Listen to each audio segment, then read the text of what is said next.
Hello friends, welcome to innovation classes. आज से हम लोग प्रखर एमसीक्यू बैच के प्रश्नों को देखने वाले हैं। यह जो प्रखर बैच है, यह प्रखर एमसीक्यू बैच ट्यूटोरिया के द्वारा शुरू किया गया है, जिसमें 50 दिन का बीपीएससी के लिए प्लान था। तो इसमें हम लोग प्रखर बैच के एमसीक्यू के प्रश्नों को डिस्कशन करने वाले हैं। और यह जो बैच है, यह इसमें जो करंट अफेयर है, यह बीपीएससी ही नहीं, यह बीपीएससी के लिए तो बहुत ही महत्वपूर्ण है। साथ ही साथ बिहार एसएससी, सीजीएल, बिहार दरोगा और बिहार बीपीएससी टीचर और सेंट्रल लेवल के सभी परीक्षा के लिए बहुत महत्वपूर्ण है। तो आप लोग वीडियो को पूरा देखिएगा, इसके सभी पार्ट को पूरा देखिएगा।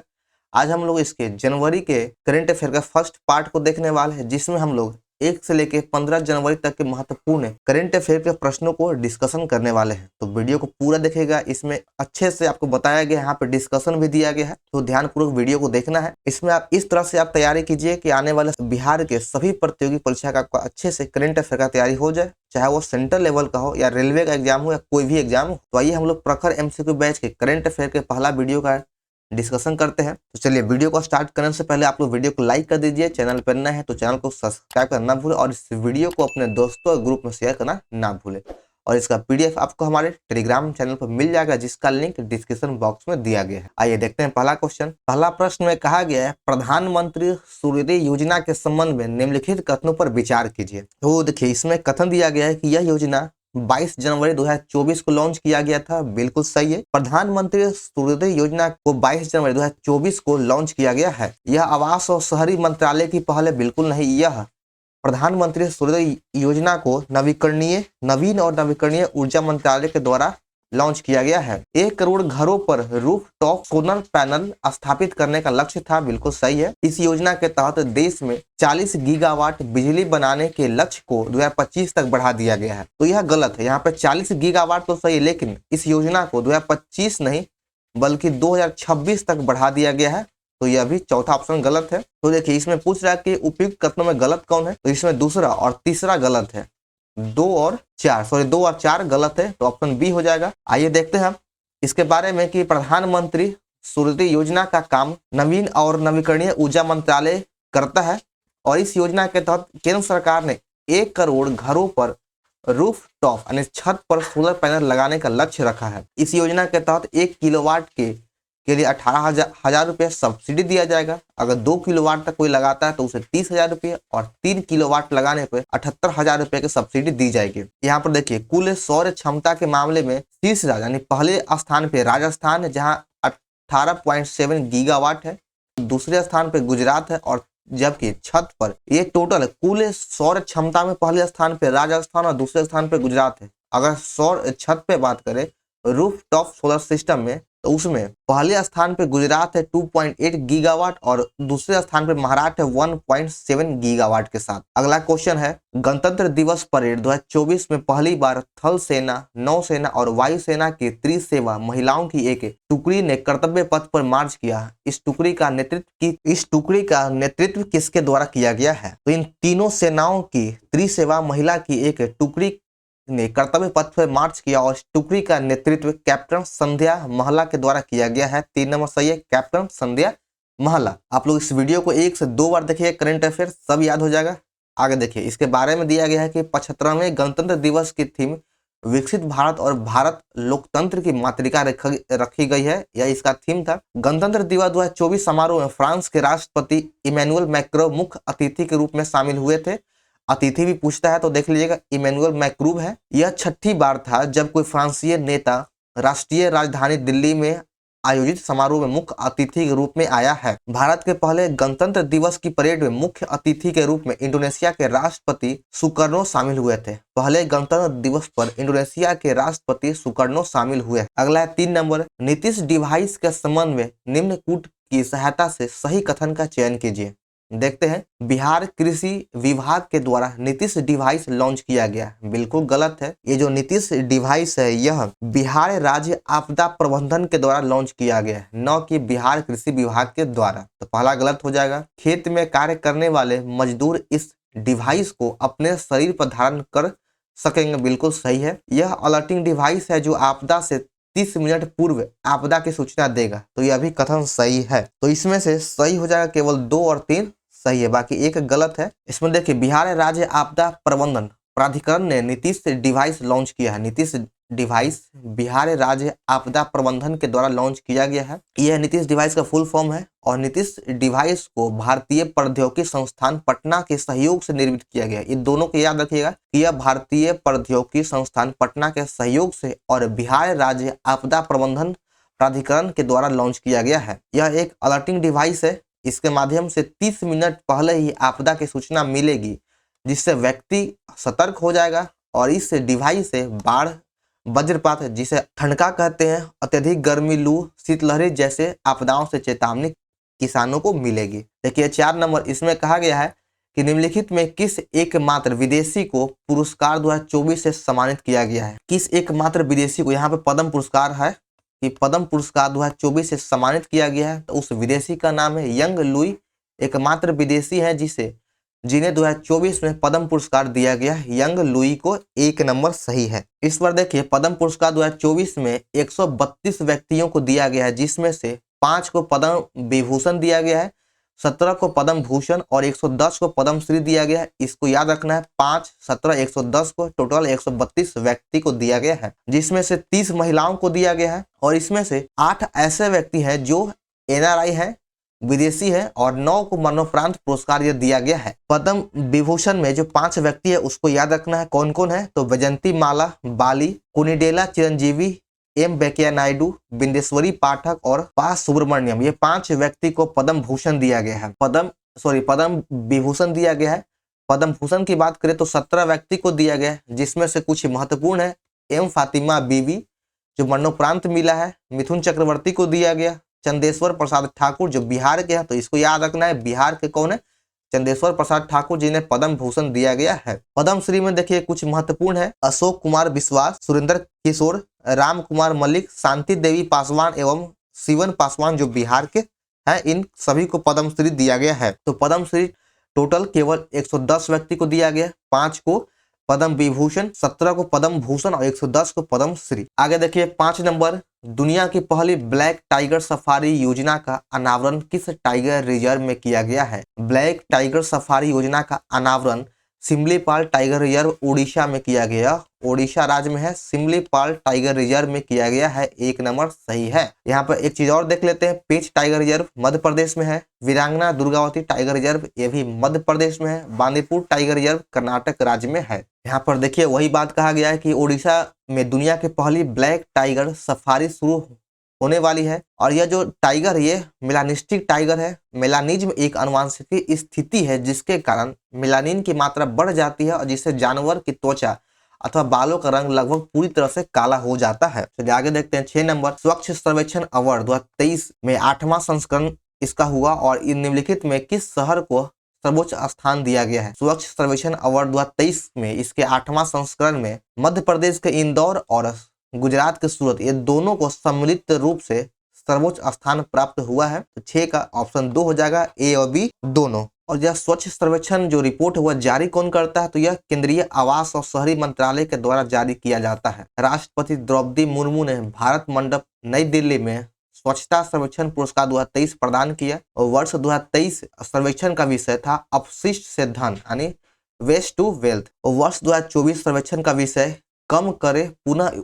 उपयोग और रिसाइकल 3R इसका विषय है। सबसे स्वच्छ शहर मध्य प्रदेश का इंदौर और गुजरात का सूरत है और तीसरे नंबर पे है महाराष्ट्र का नवी मुंबई। लेकिन इन दोनों को जो है सबसे प्रथम स्थान पर रखा गया, दोनों को सम्मिलित रूप से। अगर राज्य की बात करें तो राज्य में प्रथम स्थान पे महाराष्ट्र है, दूसरे स्थान पे मध्य प्रदेश और तीसरे स्थान पे छत्तीसगढ़ है। यह राज्य का क्रम है। 7 नंबर है, हाल ही में पर्यावरण वन और जलवायु परिवर्तन मंत्रालय में वेटलैंड सिटी प्रत्यायन के लिए भारत से 3 शहरों का नामांकन प्रस्तुत किया गया और इस नामांकन सूची में उन 3 शहरों का नाम किया है। तो इस वेटलैंड सिटी में जो 3 शहर का नाम भारत से दिया गया है वह है राजस्थान का उदयपुर, मध्य प्रदेश का भोपाल और मध्य प्रदेश में इंदौर। यानी मध्य प्रदेश से 2 शहर दिया गया है, भोपाल और इंदौर, और एक राजस्थान से। तो इन तीनों शहर, तो इसका सही आंसर हो जाएगा ऑप्शन डी सभी। बाकी यहाँ पर सब सेम चीज है। आगे देखते हैं 8 नंबर, इसरो ने अपने पहले एक्सरे पोलरीमीटर सैटेलाइट मिशन का सफल प्रक्षेपण कब किया। तो इसका सफल प्रक्षेपण 1 जनवरी 2024 को किया गया है। इसका सफल प्रक्षेपण और यह इसरो के द्वारा किया गया है। देखिए इसरो ने 1 जनवरी 2024 को अपने पहले एक्सरे पोलरीमीटर सैटेलाइट मिशन का सफल प्रक्षेपण किया है और इसका जो प्रक्षेपण है वह PSLV C58 रॉकेट की मदद से किया गया है। तो इसको भी याद रखना है कि किस रॉकेट से, तो PSLV C58 रॉकेट से किया गया है और यह 650 किलोमीटर के इच्छित कक्षा में सटीक रूप से स्थापित किया जाएगा। मिशन की अवधि करीब 5 वर्ष का होगा। 100 पोसेट का लक्ष्य अंतरिक्ष में एक्सरे स्रोत के ध्रुवीकरण की जांच करना है। यहाँ पर एक पॉइंट देख लीजिए, बहुत महत्वपूर्ण है। भारत USA के बाद ब्लैक होल और न्यूट्रॉन नक्षत्रों के अध्ययन के लिए विशिष्ट खगोल शास्त्रीय वेधशाला भेजने वाला दूसरा देश बन चुका है।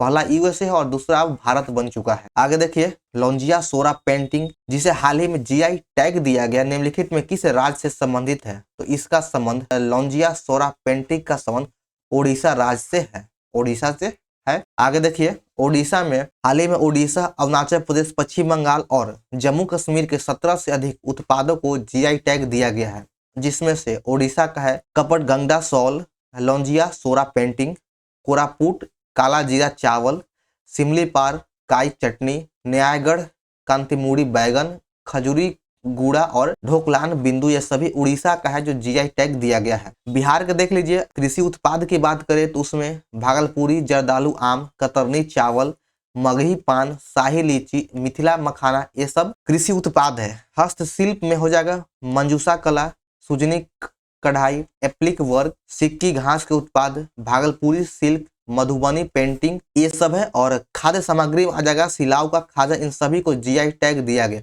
और ये जो GI टैग होता है वह इसकी वैधता 10 वर्ष के लिए होता है, 10 वर्ष तक इसकी मान्यता होता है। अगला प्रश्न है 10 नंबर, यूनेस्को के विश्व धरोहर समिति की 46वीं सत्र की मेजबानी निम्न में से किस देश के द्वारा किया जाएगा? यूनेस्को के विश्व धरोहर समिति की 46वीं सत्र की मेजबानी भारत के द्वारा किया जाएगा, भारत के द्वारा इसकी मेजबानी किया जाएगा। 2 नंबर सही है। आगे देखिए, यहाँ पर दिया गया सेम चीज है कि इसकी 46वीं सत्र की पहली बार अध्यक्षता और मेजबानी भारत करेगा। यूनेस्को के विश्व धरोहर समिति का यह सत्र हर वर्ष आयोजित होता है, जिसे 11 मेंबर देशों के प्रतिनिधि शामिल होता है। विश्व विरासत स्थल सूची में भारत के 43 स्थान है, इसमें 43 स्थान है, जिसमें से 35 सांस्कृतिक, 7 प्राकृतिक और 1 मिश्रित स्थान है।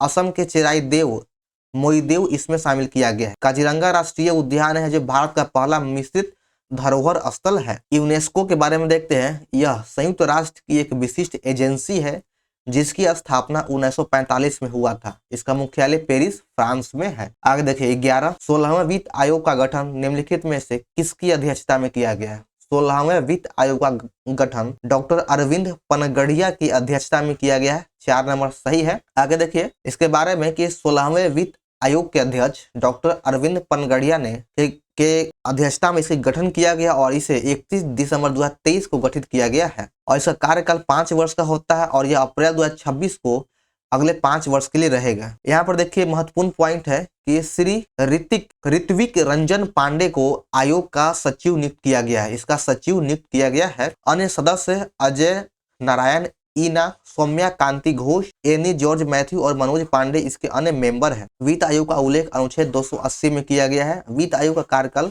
5 वर्ष का होता है। अगला है 12 नंबर कि निम्नलिखित में किस संस्था के द्वारा वर्ष 2005-6 से भारत में बहुआयामी गरीबी शीर्ष में एक चर्चा पत्र जारी किया गया है?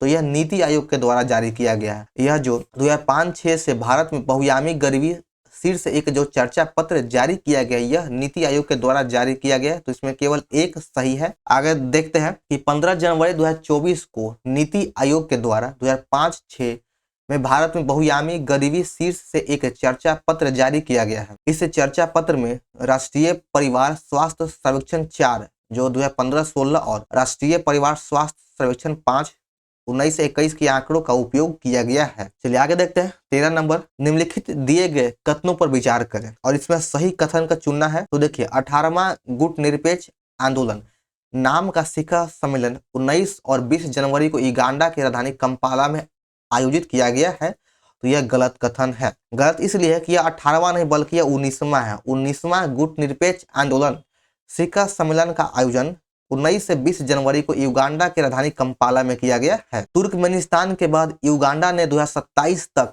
इसकी अध्यक्षता की है, तो यह भी गलत है।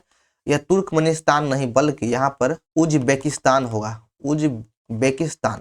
उज्बेकिस्तान के बाद युगांडा ने 2027 तक इसकी अध्यक्षता किया है। तो इसमें सही कोई नहीं है, न तो एक और न ही दो, इसमें दोनों गलत है। गलत कैसे था, तो यहाँ पे 19वां हो जाएगा और यहाँ पे उज्बेकिस्तान होगा। चलिए देखिए सेम चीज है कि 19वां गुटनिरपेक्ष आंदोलन शिखर सम्मेलन 19 से 20 जनवरी 2024 को युगांडा की राजधानी कंपाला में इसका आयोजन किया जाएगा। अजरबैजान के बाद युगांडा ने वर्ष 2027 तक के लिए इसकी अध्यक्षता ग्रहण की है। इसका थीम क्या था, तो साझा वैश्विक समृद्धि के लिए सहयोग को गहरा करना। इसकी स्थापना 1961 में शीत युद्ध के दौरान हुआ था, जबकि इसकी शुरुआत 1955 में इंडोनेशिया में आयोजित बांडुंग सम्मेलन में ही हो गया था। नाम की स्थापना के बारे में दिया गया है कि इसकी स्थापना में भारतीय प्रधानमंत्री जवाहरलाल नेहरू, युगोस्लाविया के जोसेफ ब्रोज टिटो, मिस्र के गमाल अब्देल नासिर, इंडोनेशिया के सुकर्णो और घाना के क्वामे नुक्रमा ने प्रमुख भूमिका निभाई थी। और भारत के प्रथम स्वतंत्रता दिवस पर जो है यह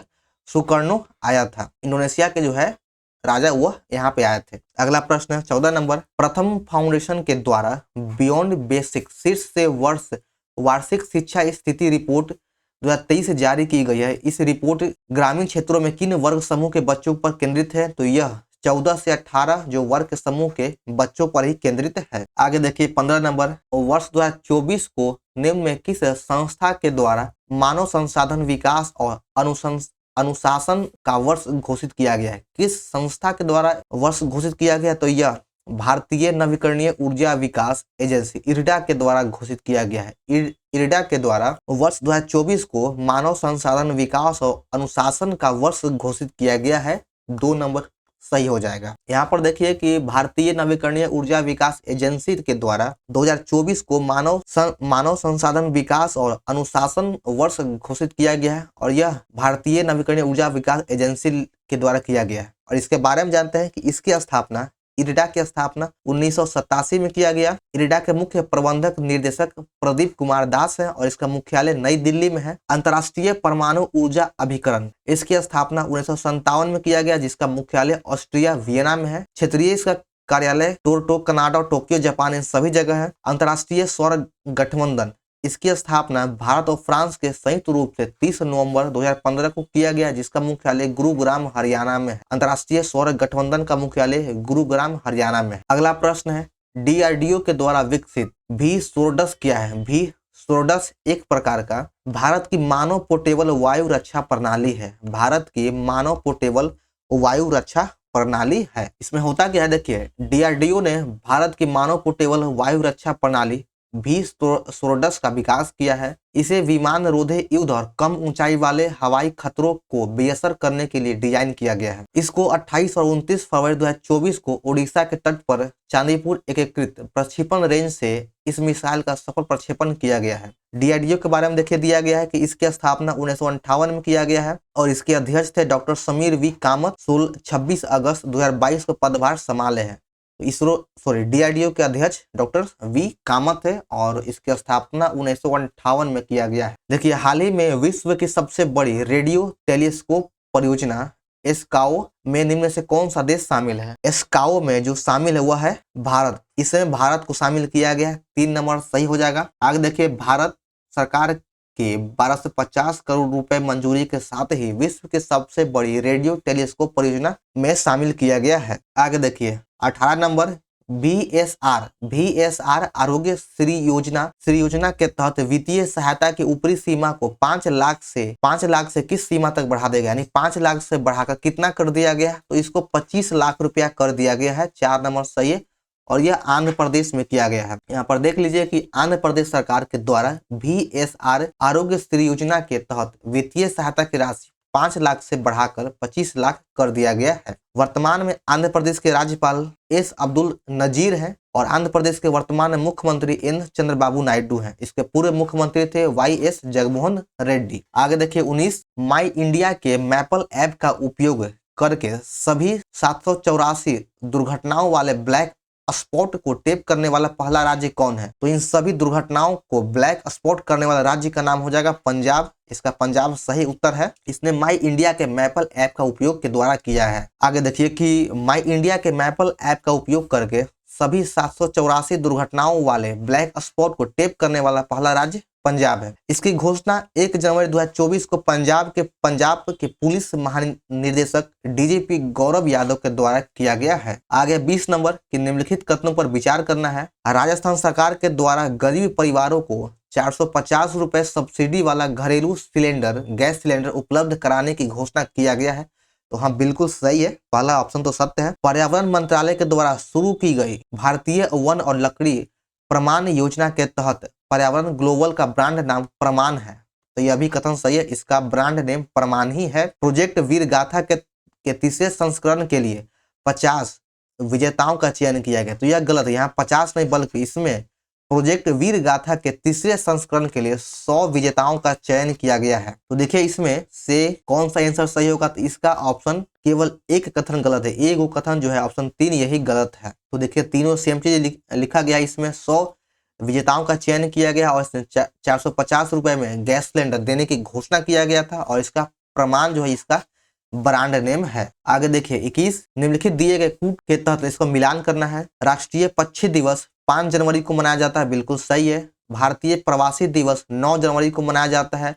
विश्व हिंदी दिवस 10 जनवरी को मनाया जाता है और विश्व ब्रेल दिवस 4 जनवरी को मनाया जाता है। तो इसमें सभी कथन का मिलान सही है, उपयुक्त में से सभी। यहाँ पर देखिए कुछ थीम दिया गया, तो बड़ा बड़ा तो थीम पूछता नहीं है, लेकिन ये राष्ट्रीय पक्षी दिवस का थीम राइट टू फाइट, इसको याद रखना, छोटा थीम है और ये पूछ भी सकता है। और विश्व हिंदी दिवस का थीम है हिंदी पारंपरिक ज्ञान और कृत्रिम बुद्धिमत्ता। देखिए 22 नंबर, 9वां एशियाई शीतकालीन खेल 2025 का शुभंकर क्या है। तो 9वां एशियाई शीतकालीन खेल 2025 का शुभंकर है बिन बिन बिन बिन। इसका 9वां एशियाई शीतकालीन खेल 2025 का शुभंकर है बिन बिन। आगे देखिए कि 9वां एशियाई शीतकालीन खेल 2025 का आयोजन स्थल हरबिन चीन में है, इसका शुभंकर बिनबिन और नीनी है। 8वां एशियाई शीतकालीन खेल 2017 में इसका जो आयोजन था यह जापान में किया गया था, 2025 में हार्बिन चीन में किया गया है। 33वें ग्रीष्मकालीन ओलंपिक खेल जो 26 जुलाई से 11 अगस्त 2024 के मध्य पेरिस फ्रांस में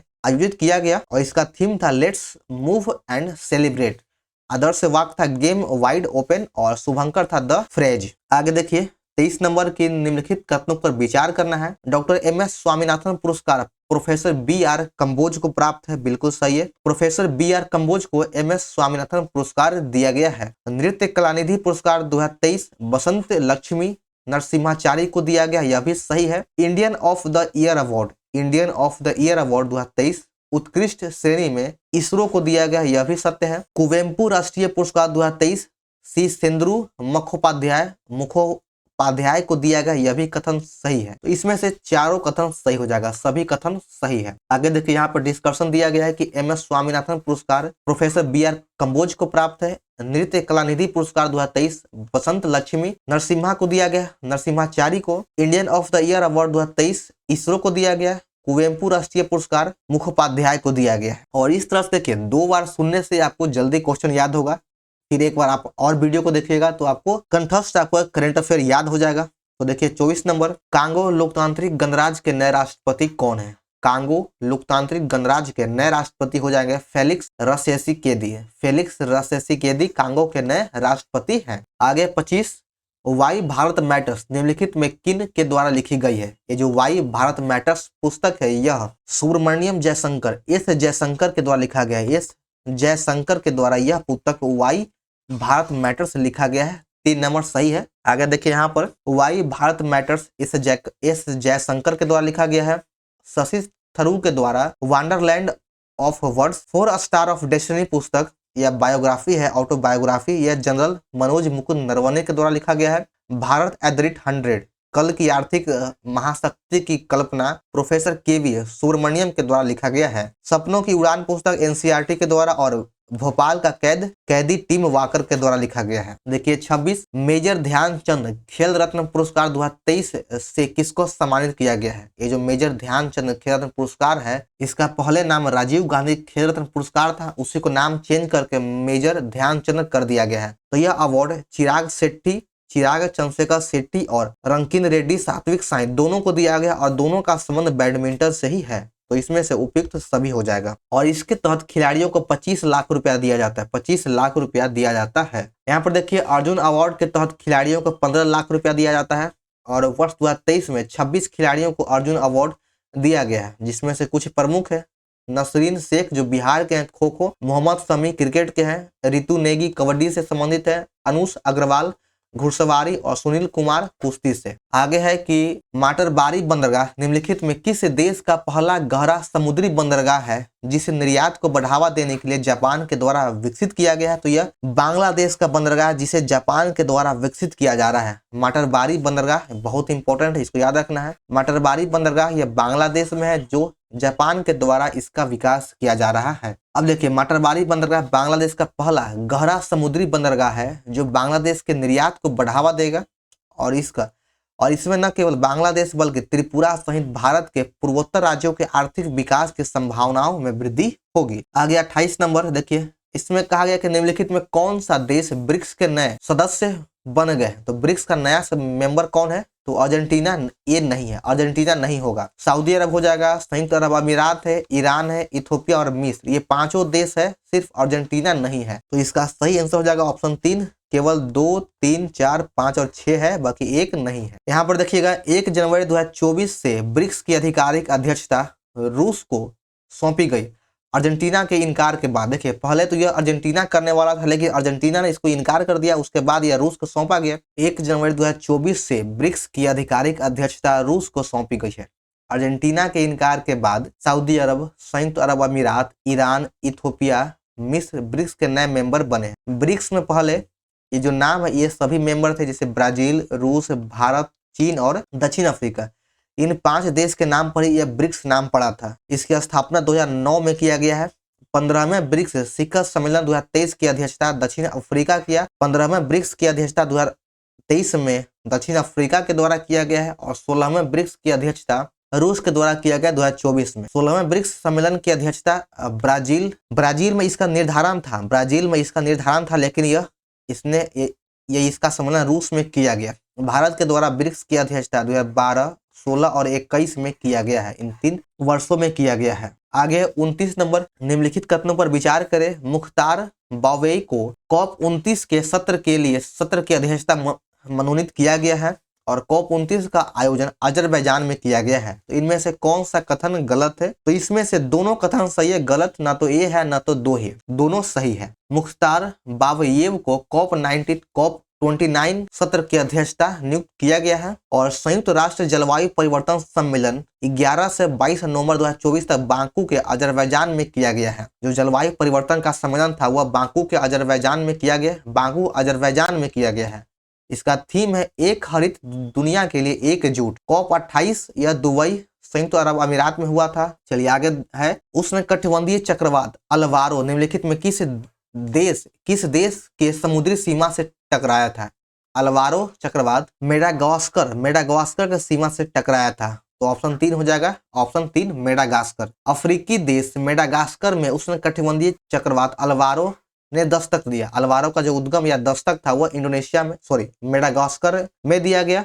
इसका नामकरण मोजाम्बिक के द्वारा किया गया है। उष्णकटिबंधीय चक्रवात दक्षिण प्रशांत और हिंद महासागर में इस्तेमाल होने वाला नाम है। यहाँ पर देखिए एक चीज महत्वपूर्ण यहाँ पर यह है इस पॉइंट में कि हिंद महासागर में जो चक्रवात आता है उसका नामकरण कौन कौन सा देश करता है? तो उसका नामकरण 13 देशों के द्वारा किया जाता है। जो भी हिंद महासागर में चक्रवात आएगा उसका नामकरण जो है 13 देश के द्वारा किया जाता है। ये 13 देश कौन कौन है? तो ये 13 देश का नाम है Bharat, Bangladesh, Iran, Maldives, Myanmar, Oman, Pakistan, Qatar, Saudi Arab, Sri Lanka, Thailand, संयुक्त अरब अमीरात, यमन, ये सभी देश जो है इसका नामकरण करता है। आगे देखिए 31 कि निम्नलिखित में किस देश के द्वारा हिम तेंदुआ को आधिकारिक तौर पर राष्ट्रीय प्रतीक घोषित किया गया है? हिम तेंदुआ को किस देश के द्वारा अपना राष्ट्रीय प्रतीक घोषित किया गया है? तो यह किर्गिस्तान के द्वारा किया गया। किर्गिस्तान ने हिम तेंदुआ को अपना राष्ट्रीय प्रतीक घोषित किया है। स्वीडन का एक राष्ट्रीय पशु यूरेशियन एल्क है,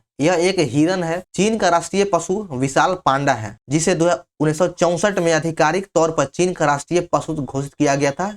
विशाल पांडा को घोषित किया गया। उज्बेकिस्तान का राष्ट्रीय पशु रेत बिल्ली है। भारत का राष्ट्रीय पशु बाघ है। अगर हिम तेंदुआ के बारे में बात करें तो स्नो लेपर्ड पॉपुलेशन की अगर बात करें तो भारत में 718 हिम तेंदुआ की संख्या है, जिसमें से लद्दाख में 477, उत्तराखंड में 124, हिमाचल प्रदेश में 51, अरुणाचल प्रदेश में 36, सिक्किम में 21 और जम्मू कश्मीर में 9। सबसे अधिक लद्दाख में है। आगे देखिए, जनवरी 2024 में से निम्न में से किस देश ने समलैंगिक विवाह को कानूनी मान्यता दिया है? यह जनवरी 2024 में पूछ रहा है, तो जनवरी 2024 में एस्टोनिया ने यह मान्यता दे दिया है कि समलैंगिक विवाह को मान्यता दे दिया है। तो यहाँ पर डेट पे डिपेंड, इससे तो बहुत सारे देश ने समलैंगिक विवाह को मान्यता दिया है, लेकिन यह जनवरी का पूछ रहा है। चलिए देखिए यहाँ पर कि वर्ष 2025 को संयुक्त राष्ट्र ने अंतर्राष्ट्रीय सहकारिता वर्ष घोषित किया है। यहाँ पर देखिएगा जो 32 को यहाँ पर जो आंसर है वो टाइपिंग मिस्टेक है, उत्तरी कोरिया यहाँ पर गलत दे दिया गया है। ठीक है, यह 33 का आंसर था। चलिए, अंतर्राष्ट्रीय सहकारिता वर्ष संयुक्त राष्ट्र के द्वारा घोषित किया गया 2025 को।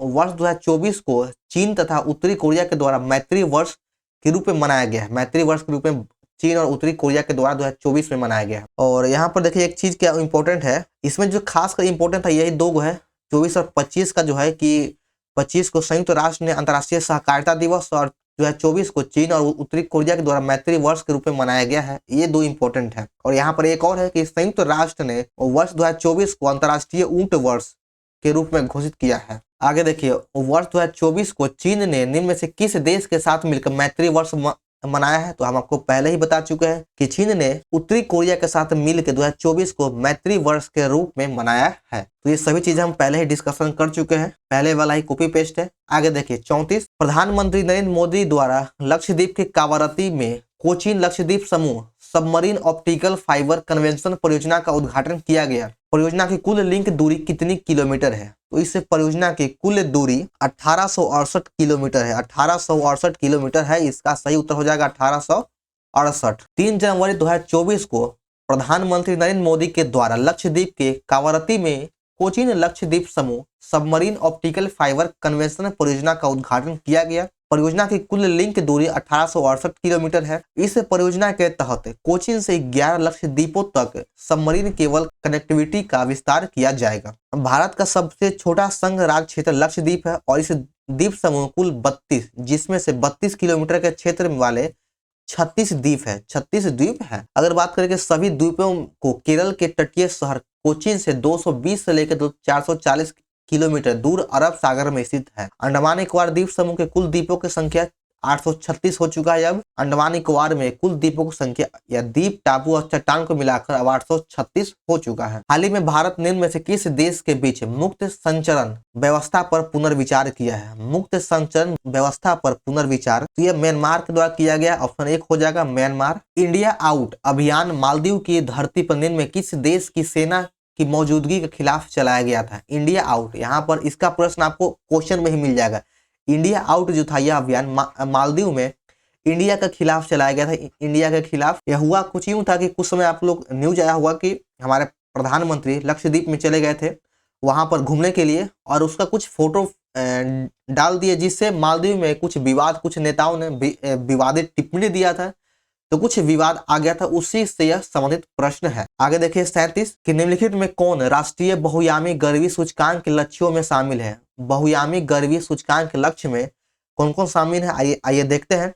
तो इसमें बैंक खाते को शामिल किया गया है, मातृ स्वास्थ्य को भी शामिल किया गया है, स्कूल शिक्षा के वर्ष को भी शामिल किया गया है, साथ ही इसमें खाना पकाने के ईंधन और स्कूल में उपस्थिति को भी शामिल किया गया है। लेकिन रोजगार को शामिल नहीं किया गया है। रोजगार यह राष्ट्रीय बहुआयामी गरीबी सूचकांक के लक्ष्य में शामिल नहीं है। तो इसमें आपका 1 से लेकर 5 तक सही है, छठा नहीं होगा। 15 जनवरी 2024 को नीति आयोग के द्वारा 2005-6 से भारत में बहुआयामी गरीबी नामक एक चर्चा पत्र जारी किया गया है। राष्ट्रीय बहुआयामी गरीबी सूचकांक MPI के सभी 12 संकेतों में उल्लेखनीय सुधार किया गया है। भारत में बहुआयामी गरीबी वर्ष 2013-14 में 29.17% से घटकर अब 11.28% रह गई है, और इस अवधि में जो लगभग 24.82 करोड़ लोग गरीबी से बाहर निकले हैं। गरीबी रेखा के बारे में कहा गया कि पहला जो स्थान पर वो उत्तर प्रदेश है, दूसरे स्थान पर बिहार और तीसरे स्थान पर मध्य प्रदेश है। ये जो गरीबी रेखा से बाहर निकलने का डाटा दिया गया है। हाल ही में निम्नलिखित में किस एक पुरातात्विक उत्खनन से 1400 ईसा पूर्व कि मानव बस्ती का प्रमाण मिला है, तो यह प्रमाण वडनगर गुजरात में मिला है। 3 नंबर सही है, वडनगर जगह यह गुजरात में, यहीं से 1400 ईसा पूर्व की मानव बस्ती का प्रमाण मिला है। भारतीय नौसेना को अपना पहला स्वदेशी मध्यम ऊंचाई वाला लंबा ड्रोन मानव रहित हवाई वाहन प्राप्त हुआ है। इसका नाम क्या था? तो इसका नाम है दृष्टि 10 स्टार लाइनर, दृष्टि 10 स्टार लाइनर इसका नाम है। तो 39 का एक सही है। यहाँ पर देखिए कि भारतीय नौसेना को अपना पहला स्वदेशी मध्यम ऊंचाई वाला लंबा ड्रोन दृष्टि 10 स्टार लाइनर मानव रहित हवाई वाहन प्राप्त हुआ है।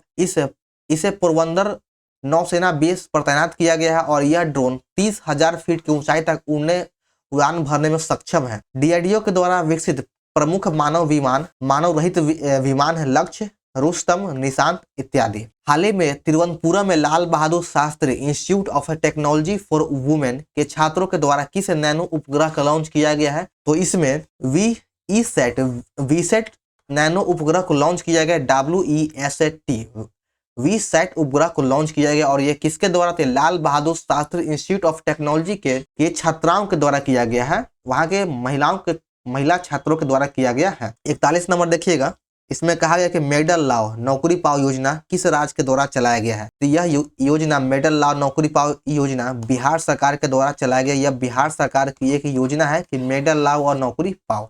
तो इसका सही आंसर हो जाएगा ऑप्शन डी, उपयुक्त में से कोई नहीं। 42 है कि हाल ही में किए गए लेसेंट अध्ययन में भारत में बाल विवाह पर देश भर में बाल विवाह में समग्र कमी को दर्शाता है और इस अध्ययन रिपोर्ट के निम्नलिखित कथनों पर विचार करें। बिहार सामूहिक रूप से बालिकाओं के बाल विवाह के कुल मामलों में सर्वाधिक योगदान है, बिल्कुल सही है। बिहार पहले स्थान पर आता है, सबसे अधिक योगदान इसी का है बाल विवाह में। पश्चिम बंगाल सामूहिक रूप से बालिकाओं के बाल विवाह के कुल मामलों में सबसे अधिक है, तो बिल्कुल गलत है, यह गलत है। तो इसमें से गलत कौन है? तो केवल 2 गलत हो जाएगा, ऑप्शन 2 गलत है, पहला सही है। यहाँ पर देखिए कि भारत में बाल विवाह पर देश भर में बाल विवाह में समग्र कमी पर प्रकाश डाला गया है इस अध्ययन के तहत, लेसेंट अध्ययन के तहत। हालांकि इसमें यह देखा गया है कि कुछ राज्य से विशेषकर बिहार में 16.7%, पश्चिम बंगाल में 5.2%, उत्तर प्रदेश में 12.5%, महाराष्ट्र में 8.2% ने सामूहिक रूप से बालिकाओं को बाल विवाह के कुल मामले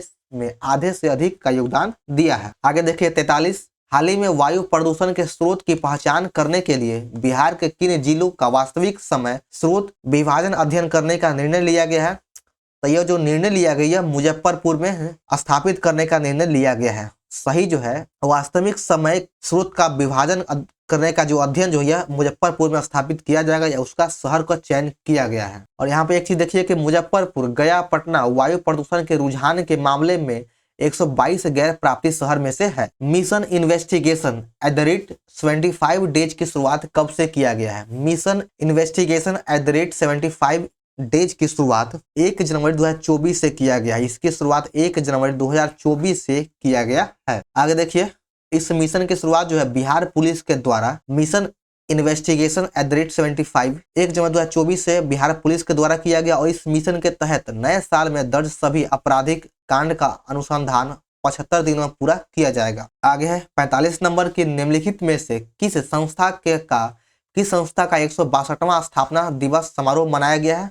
तो यह पटना कॉलेज के 162वें स्थापना दिवस समारोह मनाया गया है। 2 नंबर सही है, पटना कॉलेज 9 जनवरी को पटना कॉलेज का 162वां स्थापना दिवस मनाया गया। इसकी स्थापना 9 जनवरी 1863 में किया गया है। पटना कॉलेज की स्थापना 1863 में किया गया है। पटना साइंस कॉलेज की स्थापना 1927 में किया गया है। बनारस हिंदू विश्वविद्यालय की स्थापना 1916 में किया गया है और यहाँ पटना विश्वविद्यालय की स्थापना 1917 में किया गया है। बिहार के पहले पूर्ण रूपेण डिजिटलाइज सिविल कोड का उद्घाटन कहाँ किया गया है? पूर्ण रूप से डिजिटल सिविल कोड का उद्घाटन पूर्णिया सिविल कोर्ट में किया गया है। 4 नंबर सही है, पूर्णिया सिविल कोर्ट। CISF की पहली महिला प्रमुख के रूप में नियुक्त नीना सिंह का संबंध बिहार के किस जिले से है? CISF की पहली महिला प्रमुख नीना सिंह बनी है और इनका संबंध बिहार के दरभंगा जिला से है, तो इसको खास कर याद रखना है कि CISF central industrial security force की पहली महिला प्रमुख नीना सिंह को बनाया गया है और इसकी स्थापना 10 मार्च 1969 को किया गया है और इनका संबंध नीना सिंह का संबंध बिहार के दरभंगा से है। 48 में देखिएगा कि स्वच्छ सर्वेक्षण 2023 की रिपोर्ट के अनुसार पटना तथा सुपौल को बिहार से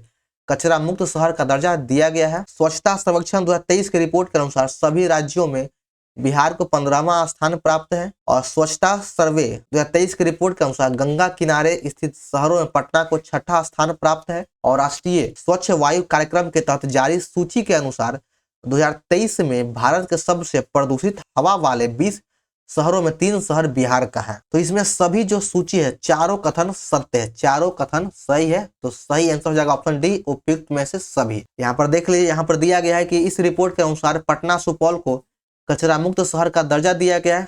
बिहार का स्थान 15वें स्थान प्राप्त है। 1 लाख से अधिक आबादी वाले शहरों में पटना का स्थान 77 नंबर पे है। अगर ओवरऑल देखें तो 262वां स्थान है। गंगा किनारे स्थित शहर में पटना को 6ठा स्थान प्राप्त है। 49 नंबर देखिए, निम्नलिखित दिए गए तथ्यों पर विचार करें। पश्चिम चंपारण के बेतिया में बिहार का पहला घड़ियाल प्रजनन केंद्र बनाने का घोषणा किया गया है। बिल्कुल सही है। पश्चिम चंपारण के बेतिया में बिहार का पहला घड़ियाल प्रजनन केंद्र बनाने का घोषणा किया गया है। पश्चिम चंपारण के बेतिया कछुआ के लिए भी प्रजनन केंद्र बनाने का घोषणा किया गया है। तो कछुआ और घड़ियाल दोनों के लिए किया गया है। तो दोनों कथन सही है, उपयुक्त में से सभी। सॉरी, यहाँ पर ध्यान दीजिएगा, यहाँ पूछा है कि सही नहीं, यहाँ पर गलत पूछा है कि गलत कौन है। तो दोनों, ना तो एक और ना ही दो, कोई गलत नहीं है, सही दोनों सही है। खासकर इस चीज पे ध्यान देना है, गलत पूछ रहा है कि सही, इसी मिस्टेक होता है। अगर डॉल्फिन का पूछे कि डॉल्फिन का अनुसंधान केंद्र कहाँ पे, तो एकमात्र भारत में है, वह पटना में है। पटना में इसका स्थापना किया गया था। विक्रमशिला गंगा डॉल्फिन अभ्यारण्य बिहार के भागलपुर में है। विक्रमशिला गंगा डॉल्फिन अभ्यारण्य भागलपुर में है। इस सेट का अंतिम प्रश्न देखिए कि निम्नलिखित कथनों पर विचार करना है। पिछले 9 वर्षों में देश भर में 14.82 करोड़ लोग गरीब रेखा से बाहर आए और वर्ष 2005-06 के गरीबी स्तर 78.28 से घटकर 2019-21 के गरीबी स्तर 33.76 के स्तर पर आ गया है। तो इसमें से कौन सा कथन गलत है? तो इसमें केवल एक कथन गलत है। गलत कौन है ये देखते हैं कि नीति आयोग के द्वारा जारी एक चर्चा पत्र के अनुसार पिछले वर्ष 9 वर्षों में देश भर में 24.82 करोड़ लोग गरीबी रेखा से बाहर आया है। 14 पॉइंट नहीं बल्कि 24 करोड़ लोग गरीबी रेखा से बाहर आया है। वहीं बिहार में 3.77 करोड़ लोग बहुआयामी गरीबी रेखा से बाहर आया है। तो चलिए दोस्तों, हमारे यहाँ पर प्रखर एमसीक्यू बैच में करंट अफेयर का सीरीज का पहला जनवरी के पहले पार्ट का आपका वीडियो हम बना चुके हैं। तो आप लोगों को यह वीडियो कैसा लगा कमेंट जरूर करें। पसंद आने पर वीडियो को लाइक और चैनल को सब्सक्राइब करना न भूलें और इस वीडियो को अपने दोस्तों ग्रुप में शेयर जरूर करें। तो जल्द ही फिर मिलते हैं करंट अफेयर के इस सीरीज में जनवरी के पार्ट 2 के साथ। तो चलिए मिलते हैं फिर नेक्स्ट वीडियो में। जय हिंद।